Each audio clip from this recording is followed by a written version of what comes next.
Good morning to a special episode of our virtual chat. My name is Fabian Westerheide. I'm an entrepreneur and investor with a passion for artificial intelligence, and this is a series of conversations with leading minds in AI. We had last year, I would say Corona gave us the push. We virtualized and we had 18 episodes with a great variety. You can check them all out on our website and on YouTube. And today we have a double feature, one in the morning, one in the afternoon. Please say hello in the chat. So if you're here live today, use and swap cut the chat. Say hello, welcome to the world. Tell us where you are, where you're from. I know we have different time zones. Second is in between, you can ask questions. Please use the comment and the questions tool. I will see them here later at the end. We will go through the questions and then we'll ask them and directly to Ronnie, who is already in the backstage area. Roughly the agenda for the day. So we have now 45 minutes to 50 minutes with Ronnie. It's an interview we do. We also have a prototype of his robot here, which we will likely see if it works or not, as usual with prototypes. We will have the roundtables right after, so stay online here. At 11 we will finish on time. You can switch to the roundtables. Then we have 1 hour of break for the team and for yourself. And then we have the second virtual chat with Michael Brehm at 1. Another set of roundtables 1 hour after. What did you miss since we talked last time? Most of us have seen us mostly at the Rise of AI Summit in November. We finally get more money for Germany. So this article is from 2019 when the German government announced 10 billion for startups to invest in the future. Well, the money is finally coming through. Bundestag accepted everything. They are now setting up the programs. 2/3 of the money will be deployed this year through the institutional like KfW and Coparion and HTGF, and the rest will be set in new formats. That is good because it will hopefully attract another 60 billion in private money for deep tech in Germany. Also, I would like to mention that 1 billion is dedicated only to AI from government money plus private money out there. And this is good. That would bring us, and I would say, in the top 5 of funding environments, which we have globally, still behind the USA, still behind China. But in Europe, this is a pole position, and I think it's great. On the second thing is we have to expect more regulation. European Commission and the European Parliament announced or already have committed new regulation last year. It's called the Digital Service Act. Now the German government tries to implement this for our lawmaking. We will update you over the year. We have enough startups out there. We have the researchers, we have the money, but still the industry is not using enough AI, and especially the manufacturing industry. We will have one roundtable which is focused and said only 6% of manufacturing business out there, or businesses are actually using AI. And I will speak later with Ronnie about this, why we have this case, what are the bottlenecks, and how can we overcome this. So, topic today is, can we use AI to upgrade our industry? And this is critical for us because I say this is our last chance. The B2C, the end consumer thing, it's already in the hand of Google, of Apple, of Facebook, etc. But we speak about all the manufacturing, the automotive, the logistics, the production, the CNC, everything out there. It's still very offline, very analog, so there's a huge opportunity to bring these companies and these processes online, virtual, make them connected, but it hasn't happened yet, and this will be our deep dive for today. My guest is Ronnie Vuine. And we always have a discussion how to pronounce his name, right or wrong. I think there is no right or wrong. So it's Ronnie, and I call him a friend. He was at my wedding. Even he said, like, oh, it's raining, I don't want to come. He came, and that was wonderful. I thank him for this. Also, with Asgard, my venture capital firm, I invested in this company pretty early and was one of my first true AI investments. Really true AI investments. He was one of my first guest in my podcast series I was doing. He spoke several times for Rise of AI. I think my favorite talk was why science fiction is a self-fulfilling prophecy and it will be the truth and reality one day. Well, because people who read science fiction are later becoming programmers, developers, and CEOs. I would call him a philosopher and a tech nerd at the same time. So you can drink a glass of whiskey with him, smoke a cigar, and talk for hours, and you will never miss anything you said like, oh, that wasn't interesting. He's also the founder and CEO of Micropsi Industries, a company which has by now raised plenty of money, one of the best funded AI companies which we have in Germany, one of the top ones in the world for its field, really, really strong team, good investors, but we will speak about this. I know him when he was still doing just software. His company is teaching robots new skills. That sounds easy. It's kind of complicated. I would say we play a short video, and in this time we will give Ronnie time to come in the studio, Corona compliant. Thank you.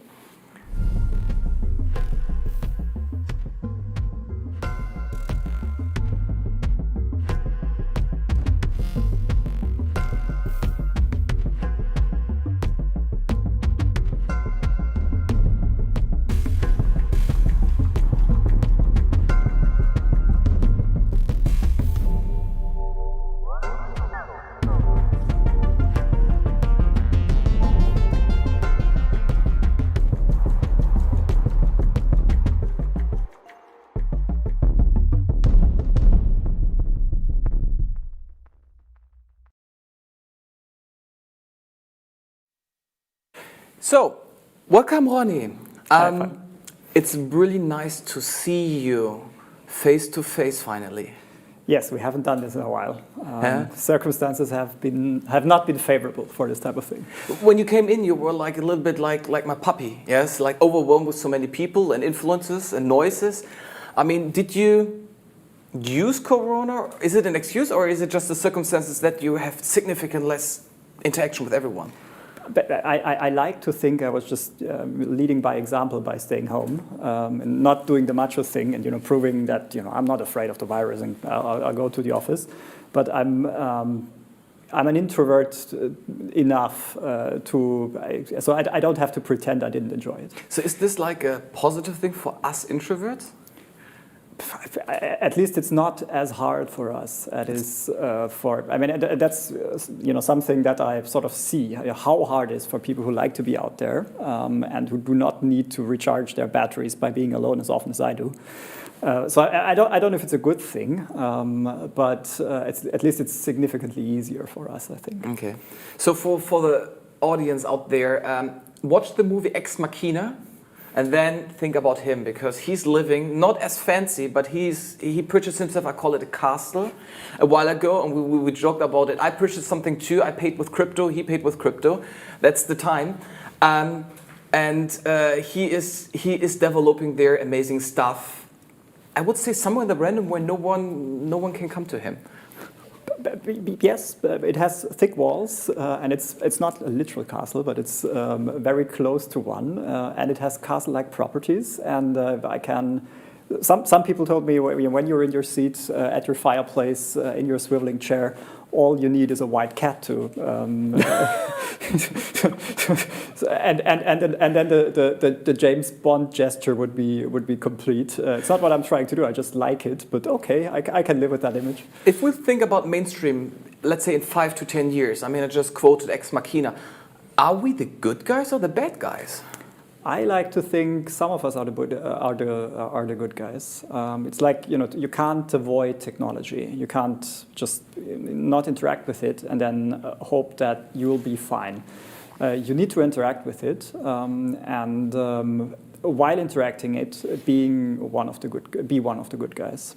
There's in AI and in robotics, of course, all the military stuff is going on, all the super shady surveillance stuff is going on, and you can just. And this is, no matter what we do, it's going to go on. Right? It's always been like that.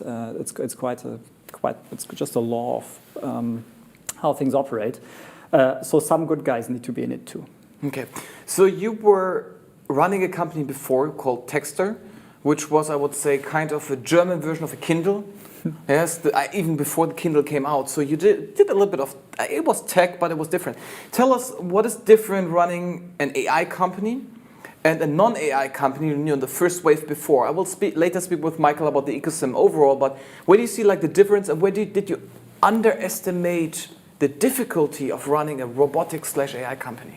I don't think I did. It is very difficult, by the way, if anybody's wondering. But running any company is very difficult. All the ones that do real innovation, and it wasn't that different at Texter actually. It's your main challenges. I mean, of course, you work with people who are good at their field, and I did then, and I do now. And the main challenge for, from a management perspective or from a vision perspective is actually quite similar. You need to keep the organization from believing the stories it tells itself. And you need to force it, constantly force it, to listen to what the market does, and not believe the pretty lies you make up. Inevitably, right? This is just naturally in any organization. This happens. So keeping an organization tuned to the market while it is doing wildly innovative stuff. And many of the ideas we have, it would be so nice if they were true. And it's just so tempting after you've told this story so many times, if you would have been right. And if you're so deeply invested with so much lifetime and so much energy into things you did, and then at some point the market tells you either I don't care or this doesn't work, and then being able to go back and change it and abandon ideas that you liked and that you're publicly invested in by having spoken about them is always the hardest. And I tend to think we're doing a slightly better job at Micropsi Industries at this than we did at Texter. This is what experience gives you, right? You've seen it. You know how difficult this is. So if I compare the two companies, that's the main difference for me. But it's really not in the tech. The tech is always hard, and it's not easy building a Kindle, and we failed. I don't think AI is particularly hard in that regard. Doing companies that do anything meaningful and do it right, this is the hard part. Okay, so the good news for you out there, AI is not that hard, and that's true. I would speak about different phases. So when we got to know each other through your former co-founder, Uli, and you were developing a Minecraft bot, which was autonomous. So you just said, okay, we built this work model with all these models and this self-learning and but at the end, this AI is able to survive. It's able to learn the game, a little bit like AlphaGo out there from the core idea. Learn the game itself, survive, and you used in game to train it, and then but you ended up in robotics. So tell us a little bit about this gap. I mean, I've been with your journey, but for everyone out there, they see now how you train robots, not virtual bots. It's less random than you might think. So we're AI people. So my background, as you said, is in philosophy and computer science, and one of the fields where these intersect naturally is artificial intelligence. So artificial intelligence, or more succinctly, what is intelligence? How do you take stuff that's dumb, like rocks or what we're made from, and make it behave intelligently? How does that magic happen? That's what really interested me and has always interested me. And the pursuit of this, if you want to explore this in software, just start writing code at some point, and then, okay, how do I make this smarter? And doing a Minecraft bot was like a step on that way. So how do I build a system that doesn't know what it's supposed to do, but gets an artificial motivational system, so it knows what it needs to learn and how it needs to learn things in its virtual world to find its way around that. And that's what we've always been interested in. How do you not tell a system what it needs to learn, but how do you make it so it finds its way without you essentially paving that path? And we did that in Minecraft, and then at some point we realized we had cheated. We knew we were cheating when we were doing it. We took a shortcut. We took shortcuts, and the shortcuts were we pretended Minecraft was discrete. So there was like individual places in the world that the software bot could essentially teleport to. And it could tell these places apart, and it knew what there could be done. Or there was food in some places, and you could chop down trees and do all the Minecraft things in other places. But we really didn't know how to get from A to B. So making a continuous movement we didn't know how to do it. And we said, okay, how do we do that? And now we're getting into robotics territory. How do you get from A to B in a continuous movement, and how do you learn this? And this is really where the connection is. And I also believe that there's a deep connection that at least I don't really understand between spatial reasoning, which is what this boils down to in the end, and intelligence, because that's where it has to have come from, right? That's what natural system, what animals and people had to deal with. There's a world, it's 3D or 60, 3 translations and 3 rotations.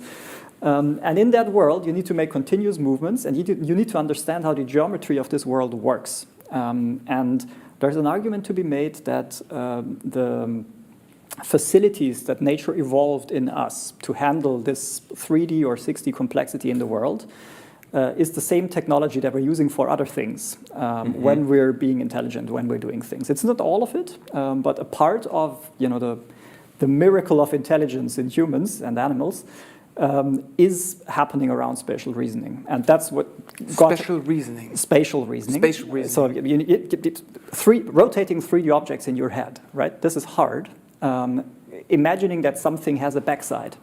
Yes. Moving around things, understanding when you will run into it, understanding that two views that you have. If you take a picture with your phone from here and from there, and all you get is 2 planes of pixels. How do you understand that you're looking at the same object, just from 2 different sides? So that the AI, which has a lot of input and sensors, is able to gather this and is built, I call it a world model, as understanding that there is a 3-dimensional space to move.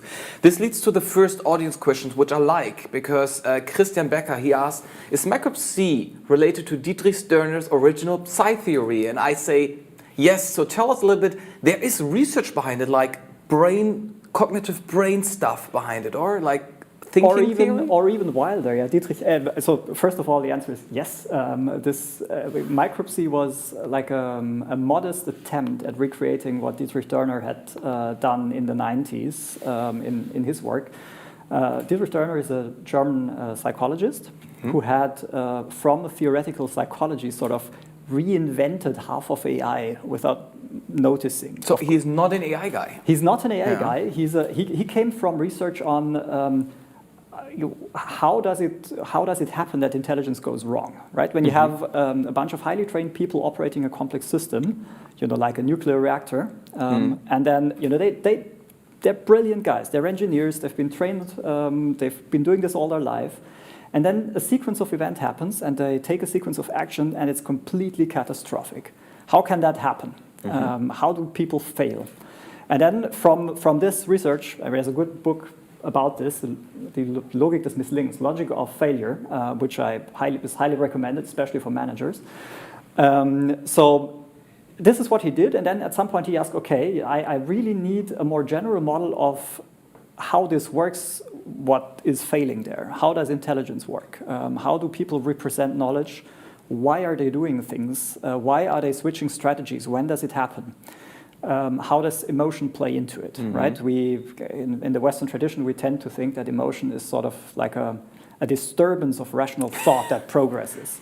And if that would be true, nature wouldn't have evolved it, right? That's obviously wrong. So it plays a role in intelligence.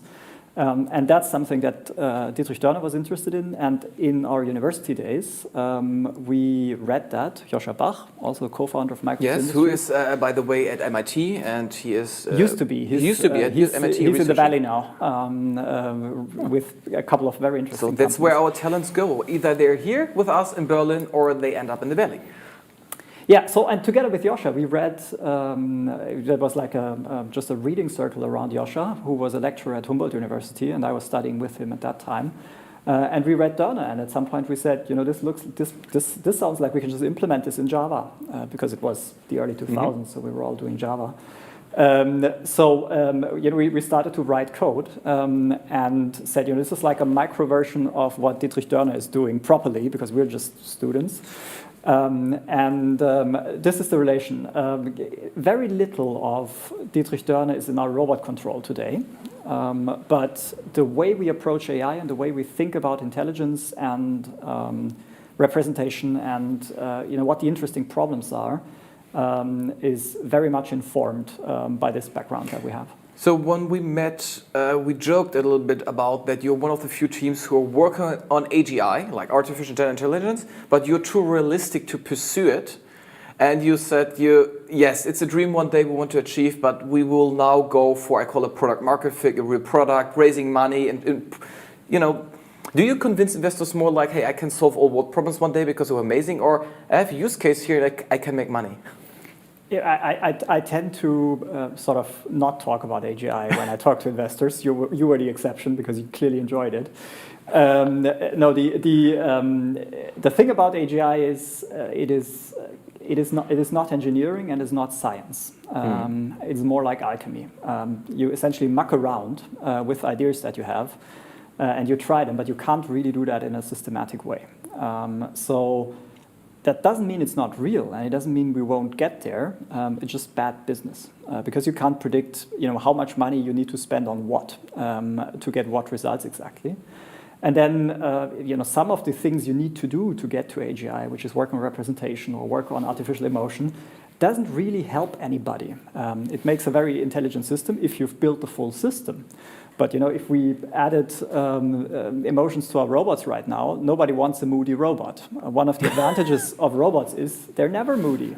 They just do what you tell them. And that's sort of the point. So not all of what you need to do for AGI, and by the way, it's debatable whether you need emotion, but I tend to think it at least helps to do something that's credibly and that can be approached as a human-like intelligence by humans. Is really hard to justify in a commercial context. And we did some mucking around in the early days, and that gave us perspective of what the probable distance is, and where realistically we could get to something that would make money. And if you're in a venture-backed company and you do AI, you need to have a horizon of 10 years to exit, which means 3 years to product market fit, and 4 years until you start making money.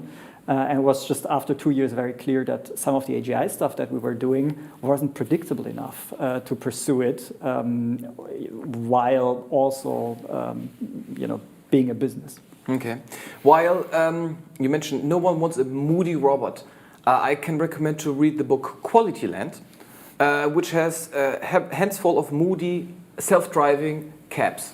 And it is very entertaining if you are in a cab which thinks, no, I don't want to take the shortest way today. I'm a little bit bored, and drives randomly around and drops you off at a random place. A little bit like if you take a cab in Hong Kong or Mexico. Happens to you the same, that they drop you off where you not want to be, but where they think it could fit.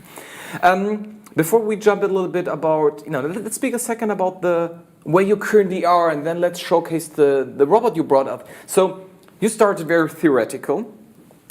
For years you had nothing to show except of some interesting videos and theories, and then you came into it. Like, where are you standing today, like company-wise? You have paying customers, you're shipping, you're selling, you're making revenue, right? Yes, we do.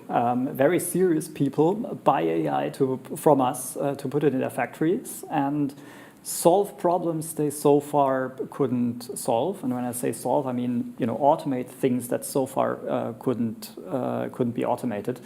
For instance, in testing, right? You need to find something that always looks similar but never the same, and it's never in the same place.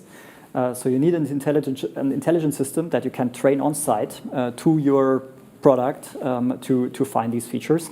So, for instance, one thing that's ongoing right now is we're testing refrigerators with robots that are driven by a system that has learned how to move and how to find the interesting things about the refrigerators in the very factory. So the way this works is customer buys a robot, just some industrial robot. They hook up our system, they hook up some cameras. Then their engineers show the robots how humans would make the movements that they want. So they just bring the worker that's been doing it. The robot watches with its two little eyes, its cameras, and infers what people are doing there. And then after a couple days and a bit of tuning, you can essentially swap the robot in, and they will be doing what so far people have So have we done. will bring in now the robot and showcase it. Mark, please.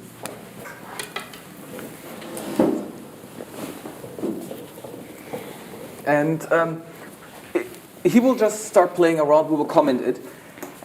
So for me, my understanding is the first problem is a robot can't learn normally, and it's always doing the same task, but your robot is able to act on new environments. So he's learning, he's self-improving. Yes. So traditionally, so this is an industrial robot. We don't make it, right? No, you can buy it off the shelf. You buy this off the shelf, essentially. Just the software that drives it right now is by us. So normally, yes, you teach these robots to go from A to B, right? 2 precise positions on the table, and it will be able to repeat that very precisely. But knowing where to go, if things differ, like in this case, the position of that micropsi Industries logo M on the screen, is hard. So this is an extremely simple case. The thing about this is you can train this with like 4 or 5 demonstrations. And like training, we have done it before, so how long do you need to train a robot now to do a simple task like this? For this is like 20 minutes, and then you're waiting like 3 hours or so, or 3.5, I think, for the cloud to compute the skill. And normally you have to hire someone, right? Like a full-time employee to do the same job for many use cases. Yeah, I mean, if you did that by hand without a learning AGI, I mean, this is solvable with a standard industrial camera today, unlike the fridge case that I mentioned earlier. But yeah, then you have somebody who needs to understand neural networks, and they need to gather the data, and they need to know what they're doing when they're preparing the data. And with this, essentially, you show the robot a position above the M, like 4 or 5 times. This is enough for his demo. And it will just infer what it needs to do. And, so everyone out there who's interested in this, they could contact you. Interesting. So a little bit more. So this is off-the-shelf robot. Yes. You have customized the camera, I think, or? So the camera is an off-the-shelf camera. We're not making it either. So this is a boring camera. The demo would work with just a standard webcam for $25 off Amazon. Okay. There's nothing special about the camera. We like that one because we control the shutter and we are running a robot. There are cases, this is not one of them, where we need precise movements. And then a precise camera helps, but the resolution isn't even that high. I think that's like 640 or some, VGA or something. And then this is, so the software, which is yours, we don't even see. I mean, sure. So it's here in the button, right? Your final product is like what? How large is it? Like there's a little box, looks like a desktop PC, or like a set-top box on your TV. It drives the robot's motion in real time, so it evaluates the camera 20 times a second, sees the image and decides, okay, how do I need to move to make the right movement? The way to think about this is traditional robots, when you, for instance, want to plug in a cable into a phone for charging, would do a measurement. They would try to find out where is the phone, in 6D, spatial reasoning. So what's the position and what's the rotations of that phone, and then make a single measured movement towards like perfect shot. So we humans don't do that. No, like USB cables, right? You try it. We make a continuous movement. We wobble about. This is the connection to Minecraft earlier, right? How do you get from A to B without knowing the other side, without having done the measurement, without having the ability to be precise? So this is what the software does. It evaluates the camera and makes this approaching cautious movement, correcting itself while it approaches. And that's happening on the compute box that's inside this demo kit. Because it's a partnership today, you run even here on AWS? The skills, when we create skills, so the compute box in there is connected to the AWS cloud, and we're using their GPUs and their storage for training the skills. So when you record data, you show something to the robot.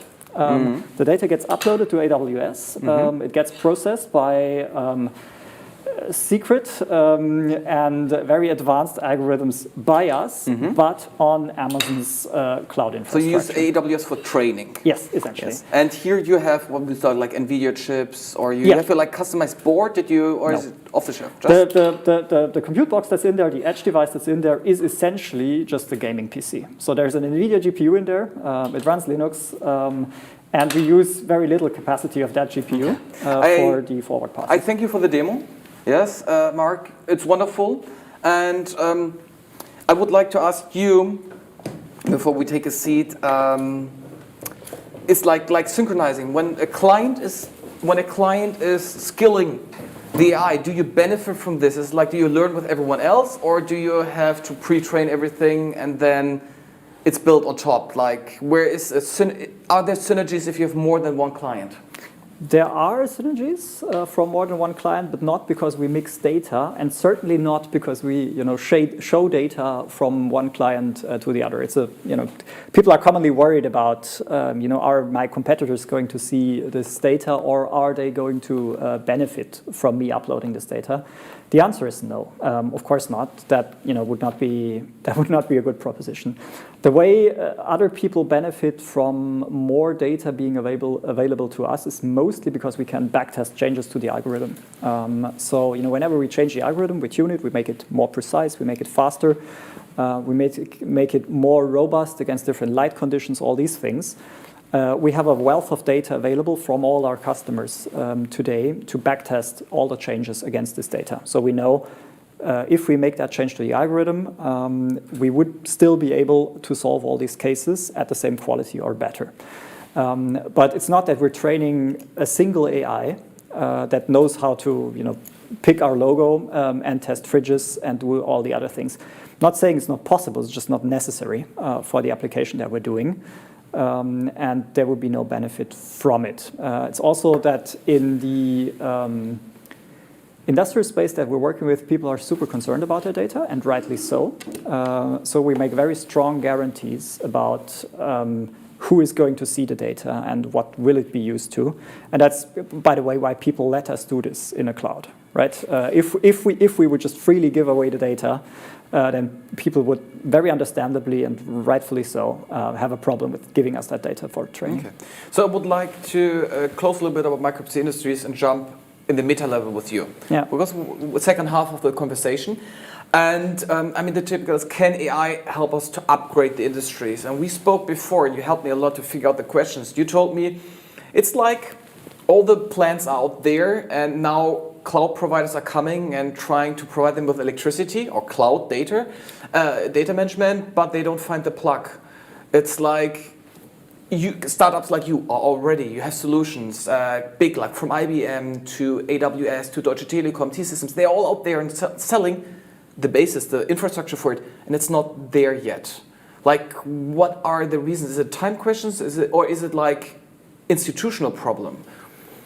It's mainly proper technology reasons, I would say. We all got used to being able to install software. That's plug and play. Yeah. Install the app on your iPhone. Yeah, and not just that it's easy, but that you're also dealing with hardware that wants to run software. So we all got used to PCs and then phones and then tablets. And upgrading the software on there is very easy. But in an industrial setting, you're working with machines that are sometimes 40 years old.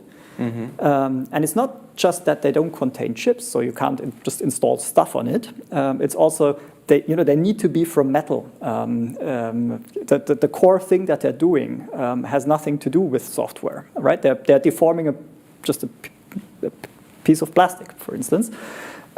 So it's not really clear when you're a very fluffy cloud and you have this very solid piece of metal that wants to do one thing and does it well for many, many years. How do they connect? And there's a couple of obvious ideas, right? Please. What people have been doing for a couple of years now is you just stick a sensor to the piece of metal, and then at least you have some data about the machine. Right. I've seen a lot of startups who say, hey, we're able to measure the temperature or the movement, like vibrations. Yeah. And from the vibration, we can derive if the machine might be broken one day or not. Yes, exactly. So you're desperately trying to do something with data with a 40-year-old machine that just doesn't want to do data, it wants to do metal. And then, you're at least doing something and you can create a dashboard, and maybe if you're really good, you can actually do predictive maintenance, which is what you mentioned, right? Maybe you will be able to predict when something's off and needs to be maintained. But you're not really digitizing your production. You're pretending to. So right? Next idea. This is something, it's great, but this isn't going to change the game. No, it's like taping something. You have in a car, you just upgraded in that you buy a new Yeah, spoiler I mean, or something like this. it's Not changing anything. So you need to accept that you can't move as fast as you can in a proper digital environment where you have product cycles of 2 years. Phones get exchanged roughly every 2 years, and then you have more compute power, and also everything wants to do software. And in production, for very good reasons, we're just in a very different world. People invest in these machines. They are like they are. They're very good at what they're doing, and you can't just digitize them by wanting it to happen.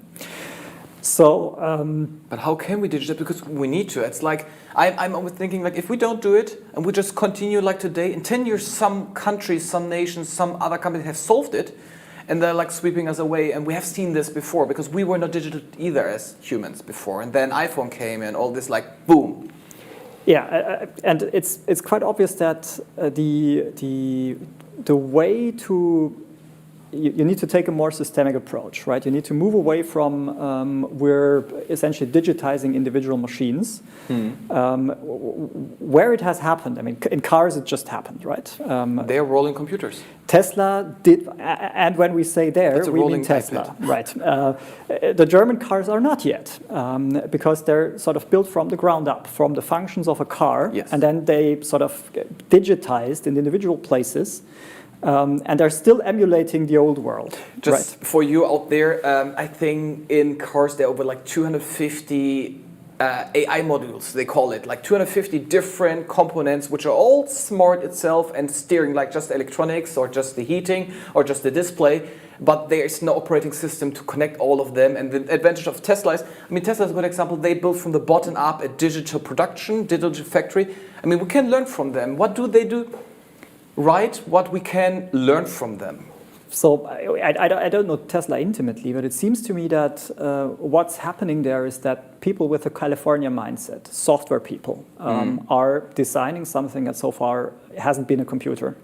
So they think about this like software. They modularize, they build interfaces, and they make everything updatable over the air. So you can have a software update for your car, and it actually makes you better. And the car gets features that it didn't have before. You're not trying to do something in digital that is as good as the old stuff and just has some digital advantages, but you think of the whole thing as a digital system with physical components. And I think that's increasingly the world that we're going into when we're looking at production as well. Instead of starting from individual machines and then connecting them and measuring something about them, taking a systemic approach means, okay, how do I treat this whole system as something that can produce stuff? That's a factory, right? You put in raw materials on one side and something comes out on the other side. It has always been understood how to build a factory where you put one type of raw material in and it produces exactly the same thing on the other side. That's the easiest case. And now in Germany we're already good at variants, same materials but very different variants on the other side.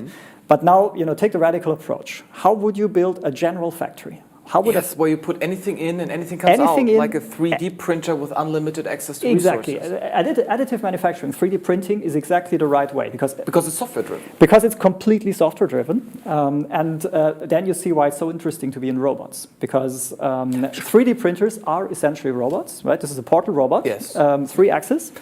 And some of the 3D printing plays out there actually use, like the one I showed just now, just larger, 6-axis robots to getting to different places in space and put some material there.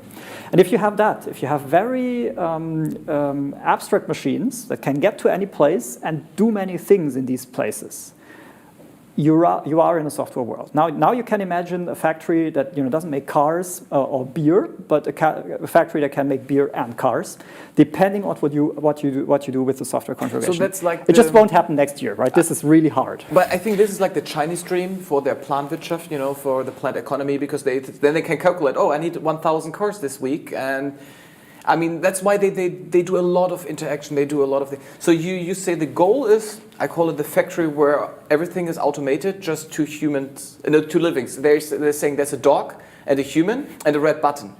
And the task of the dog is to make sure that the human is not pressing the red button. And by the way, many factories, there are industries that are like that, right? Productions, right? Chip production, for example. Chip production, I don't know, but for instance, beer, right? There is no, outside of Berlin craft beer circles, this is a matter of pressing a button and then everything happens, and you just need to pet the dog while the factory makes beer. So in some cases, that's already possible. Mm-hmm. It's more the case in productions where you have processes, where you have essentially fluid materials just get pressed around through tubes. It's harder in discrete production where you have assembly, like cars, right? There's a reason. Where you need to move parts to You need to move parts and you need to put things together, and it's fiddly. So today you need a lot of humans, and the way forward there is obviously robots, right? You need to do that with additive manufacturing. So what can you recommend? Because we have questions here, for example, a little bit of AGI, and we'll come back to the end, but also like 3D printing and pharmacy, or what skills we have. But what can you recommend? Anyone? We have a lot of audience here who is in the industries at different positions, and they are not the coders themselves. They are at management or decision making. What can you recommend them like to move forward, at least in the right direction?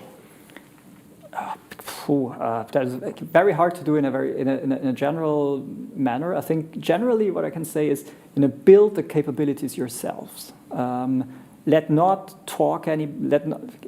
Don't allow people to talk you into the idea that you need external specialists that do the digitalization and do the AI for you.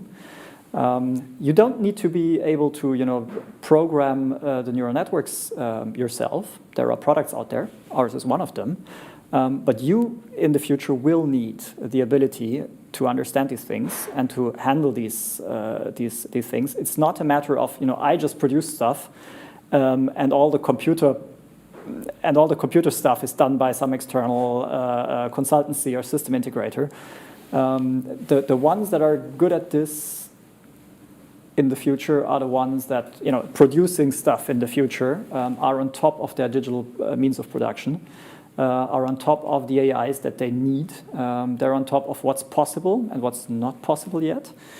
And I think the most general advice that's probably reasonable is to build it in-house, to spend the money, spend the time, invest it. Don't do any pilots and then somebody builds something for you that you don't really understand. And then after 2 years, you need to produce something differently. And your core ability, your ability to update your production has been outsourced to somebody who claims they're good at AI. I agree, but you mentioned good core ability. Because AI is also in recruiting. You can use AI like software as a service out there for managing your finances, your cash flow, stock trading. So I personally see a lot of AI not in the back office, yes, from accounting, bookkeeping, all these, where I say like, hey, you can purchase a solution out there, you can use software to make your life better. But you say when it's your core competence is, for example, production, you should have it in-house. Just as an example, I recently spoke with Körber. Körber is huge. I didn't know them before. And what they did good is they have a digital arm now. So they have a venture arm to invest into startups, but they also have digital venture, which is more like an in-house consultancy, which is doing two things. Help digital transformation in the whole company and build prototypes internally with all the business units. I know that Siemens is doing, and Uli Waltinger, he is one of the topic leaders later in half an hour. He's running the whole thing at Siemens, where they have one core research center, and then they have business units all with market knowledge. But where do we draw the line? Like, let's buy the solutions because it has cost millions to develop for the startup out there, versus, no, we want to have it internally.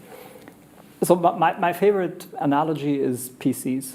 In the 1970s, it was easy to believe if I want to take part in that first digital revolution of introducing just digital technology, for instance, for accounting, you could have this idea. So I need to build a computing center, and people in white coats are going to run it, and I need to buy it from IBM, and I can't afford it as just a small medium business. And that's not what happened. You got Microsoft Excel on an IBM PC. And your IT dude was not from MIT, and he was good enough, right? And that's what we're going to see in industrial production as well. We're going to get products ours happens to be one of them, that packages a piece of technology that is actually extremely complicated and you couldn't build it yourself, and makes it usable for a set of use cases, like PCs, right? It's very generic, but I mean, you can't use a PC to drive in a nail. But whether you do accounting or word processing, it's sort of general, and that's what we're going to get in industry too. So packaged products that sort of wrap the complexity of the deep tech that's in there, but are easy to use in the sense that you can hire a guy who's good enough at this. They don't need to be MIT level. German we say Facharbeiter. Yeah, or the IT guy in every company, and you will have an AI guy in every company that understands enough about this to select the products, deploy them well, and you'll be good enough to be part of that next revolution. But that also means he can purchase products. So startups out there still can build the complicated tech, make it purchasable with, let's say, maintenance contract, service contract, hardware purchasing contract, but then the ownership. So the skills, for example, when I'm, let's say, BMW, I use yours, the skills stay with me. So I train them and the skills are then property of BMW. Yeah, that's how things should be in a BMW doesn't make everything they use to build their cars themselves. Of course, they buy their robot from somebody else, and they buy the machines from somebody else. And now they buy the software from someone else. Exactly, and they will buy their production IT or AI from somebody else. I think that's just a natural way of things. And one of the things that have happened in AI, because it's so new, that everybody said, okay, no, I need to understand everything about it, and I heard about neural networks during my studies, so I'm just going to grab this and try to be completely on top of it. And you don't need to do that, right? You need to be on top of it enough to select the products, to understand what's real and who's bullshitting you, and then put the right things into production in an efficient way, like with any other major innovation, digital or not, that we have had. So we have plenty of questions now, and I will try to go, let's say, highlight them a little bit. The first one, quick, is how can you skill yourself? So people are in the chat asking like, oh, this will all come, and every market is different, and we can't go in the market. What can you give them? Like, how do you train, skill, educate themselves? So I think if you're trying to skill yourself for AI and digital production or AI-driven production, it doesn't hurt to understand how the base technologies work. You don't need to be able to just program them, but just to understand how the base technology works, and you can do that in YouTube or Khan Academy or wherever, is certainly a good idea. And then this is easy to tell people, but try to develop a sense of what seems realistic. Just from my experience, I mean, I invested into the AI, and I'm a business degree by background. I sat down with Ronnie, and he was teaching me for hours what he's actually doing. And I said, oh, that makes sense. I read a lot of papers he recommended. I read this and said, oh, that makes sense too. And then I got a feeling, over the years, like, okay, what is bullshit out there when startups come to me? Oh, we can do this. I know you can't. I don't believe you. And like, oh, that's cool. And then we dive into it. So I would say have a core of understanding of the technology, to understand have a bullshit detector for buzzwords at the end. Yeah, exactly. I mean, there are a lot of buzzwords out there, and you really can you can only tell what's real from what's not when you have like a base understanding of where the research is. But that's all on YouTube. You can find out what's next question from Burkhard Schwab, and I like it too. It's he says like, since we are mostly dealing with legacy hardware manufacturing, does that need that we first need? Okay, he asked, do we need to invest in new manufacturing equipment before we can truly harness the power of AI? And if so, and we speak about plants who were built 30, 40, 50 years ago, and they will not be built again soon because Germany is old infrastructure, everything is already built. Like, if you only focus on new plants, very little market. So we had this discussion before. Yeah, I don't think we're as locked as we believe. Even if the plants are old, production lines get updated very regularly. Okay. If you're extremely lucky if you have a plant that you can run for 50 years and make money off it, if you can, okay, continue doing it. Don't touch it. It's fine. But usually you have like this update cycle where every 5 to 7 years, something in your product changes, regardless of what you're making. The world moves on, things change, and then you update how you do this.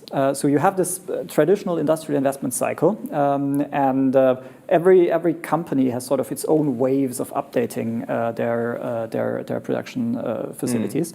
The thinking is harder to change. So we have this investment cycle anyway, but not trying to. Many people, when they think about the next update or upgrade to their production line, think about, okay, how can I buy the next best individual parts? The overall, okay, can I do things completely differently with new technology? Is happening in very few places. Very few people can afford it. But I'm actually, I'm not alarmist about it. It will take some while, right? It starts in places where people can afford this. Automotives are good at this, right? They have the money to think about, okay, how is the next wave of digital production going to look like, and they will experiment with it, and then it trickles down to smaller companies. It's not always automotive; there are other innovative fields too. And then it trickles down. People disperse, knowledge disperses, and people get good at rethinking the rules of the game that they are playing, because they really change, right? You're not assembling something from good parts if you do software type thinking. But you build something that's very flexible in the first place, and then the requirements for the individual parts change. I like this black box idea. Put something in, something comes out, kind of like ingredients in, pizza out. By the way, later in the virtual, in the roundtables, perfect. Just continue the discussion, ask your questions there, and ask there the people who are topic leader, who are more in the market itself, a little bit more focused for fast-moving consumer goods or for industrial AI, etc. Another question from Verena. So, how will work be defined soon if there's AI and I work together? Do I need like a brain-machine interface? Or like, she says it's hard to vision the consequences. And we will go with Michael closer to this, but here let's stay with industrial solutions there and the market. So yeah, I mean, it's famously hard to imagine the consequences. And if you just look back into history, people get it wrong all the time. So we don't know what will happen. Right, and that's the pattern. The change comes slower than you think, and when it comes, it changes more than you think, because you can't even imagine where all the change is going to be. I don't know if it's going to be brain-computer interface. So brain-computer interface has the ideal brain-computer interface has the advantage of having extremely high bandwidth. Keyboards or touchscreens have slightly lower 10G. bandwidths. Yeah, exactly, right? It's all about how do I get information from here into some digital form, and the other way. And the input stream is good. We have eyes, right? They're very broadband. We can get a lot of information into your brain by eyes. Getting it out is more difficult. You have like your hands, and then you use these 102 keys to do that. You have your chatbot, your algorithm who's translating your thoughts into words to tell Alexa what to do. Yes, but language is not necessarily, it's very natural. So it's very easy for people to use, but it's lower throughput than typing, for instance. Yes. So if you're a pro and you're good at what you're doing, you prefer a keyboard over just speaking to the machine, because you're just faster with your keyboard, or an interface that you're attuned to. Imagine driving a car by just giving it directions in language. I do this with a cab driver. Yes, but you're cheating. I'm cheating. By the way, my vision is, you have a large tablet there, so I believe there will be a lot of tablets. One day you will run through your factory, and then you have just 20 machines on your tablet, and you know where to control them and do like real time. And then you have a huge back office where you do all the Yeah, that's already happening, right? I mean, this the dashboards and tablets, and knowing where the issues on your factory floor are. So sort of mobilized manufacturing execution systems are already becoming a reality, and I see a lot of good stuff happening in that space. So Christian Becker is asking, do you use good old-fashioned AI combined with machine learning? Yeah, that's a question you would ask a micropsi person or a psi person. We don't right now. This is almost purely machine learning right now. There is something to say for GoFi, and I think the next generation of AI, after all the rewards from deep learning have been brought in, and when people move on and say, okay, what's the next step? What's the next major change we can get through AI? And go back to the technology, some combination of reasoning, which is what deep learning is famously bad at. It just finds patterns. It doesn't reason. Some combination of probably Bayesian reasoning and pattern detection is going to be the next wave of AI that we're good. Like last 2 minutes, what will be the next wave of AI?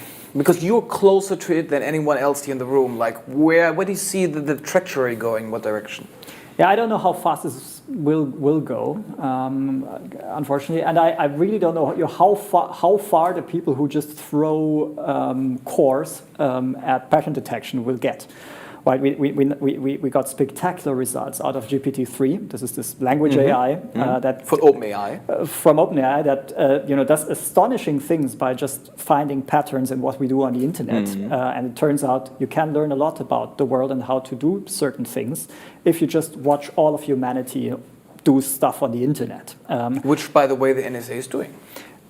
Yes, I doubt that they're as clever about it as OpenAI, but maybe they are. But they essentially read all of Reddit, and it turns out reading all of OpenAI with GPT-3, right? Reading all of Reddit tells you a lot about certain communities of people and how they operate and what they can do. So these techniques get you very far. I would still believe that there are significant limits to that, and we'll start to see them as we explore these systems in the moment more. You build products with it.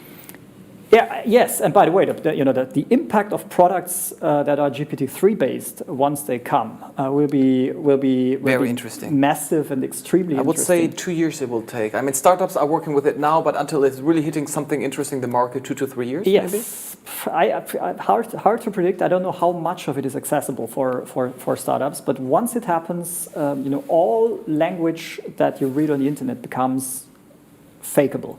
Yeah. So everything that you read may have been written by an AI. You can't tell anymore just by looking at syntax and by just looking at what you're seeing. So the question will be, do I see any signs of actual thinking in what I'm reading? Oh, yes. And that's something we don't do today, right? We just say, okay, this is an opinion I sort of second, so I'm going to signal boost it, which is a broken behavior pattern anyway. And if you just have AI to signal boost essentially anything. Any opinion can be stated as much as you want and as broadly as you want. Just the existence of a piece of text that makes a point will not have any value anymore. So I think we might actually move away from this horrible world that we're now in, where signal boosting stuff on the internet is the way to win a public argument. And people will have to. They're just going to be forced to go back to okay, is there anything new in that? Is there an actually intelligent, well-reasoned new argument in this? And otherwise, I'm just going to ignore it as some other stuff that some AI has said, and they say a lot of things that they will in a couple of years. Okay, the next wave, to really answer the question, is not going to be that. I think there's more, and reasoning, spatial reasoning, and actual logical reasoning needs to be in there. So that's why I believe in the combination with the Bayesian stuff.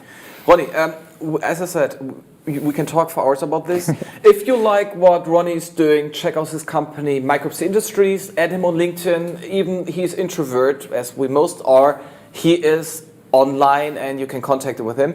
He's a very smart guy. Ronnie, thank you very much for being here. Everyone else, please stay in the stream for a minute too. Because we are now heading to the AI topic tables, and I would briefly introduce them so it's a little bit easier for you to choose. First, they are capped at 50 per person, so it doesn't mean you can enter each of them. We had the problem at the beginning that we have keynotes and all this, but networking is coming to shred, especially under Corona. Like, you don't meet new people. You hear them, you listen to them, but you don't get their opinions and you can't contact with them. With the roundtables, we're trying to overcome this. That's why they are no recording. We don't save any data there. For 1 hour, talk freely, do whatever you want to, and use this opportunity.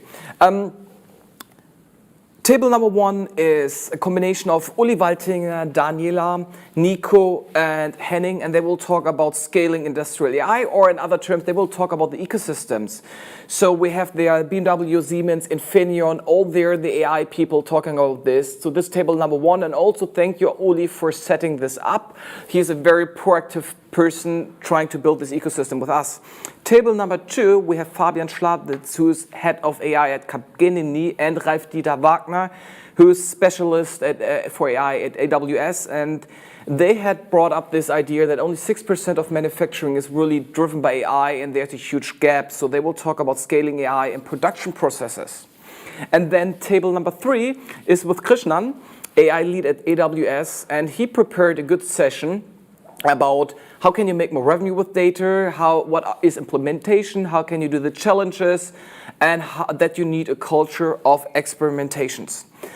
I also would like to thank AWS for being our partner today, especially Ralf-Dieter, who is in the background our contact person and is really supporting us. This is important. Honestly, we built a whole studio here, we have a whole crew, camera team, a lot of setup. Check us out, by the way, on Instagram to see behind the scenes. And this is your setup, and this is supported by AWS. So we can do this for free for you. You can join, you can be here, you can share this, or later watch this on YouTube at the same time. And before we go to the roundtables, enjoy them now. We see again at 1 p.m. and I think I'm short on time. I say thank you, enjoy your roundtables, and come back online at 1 p.m. See you later.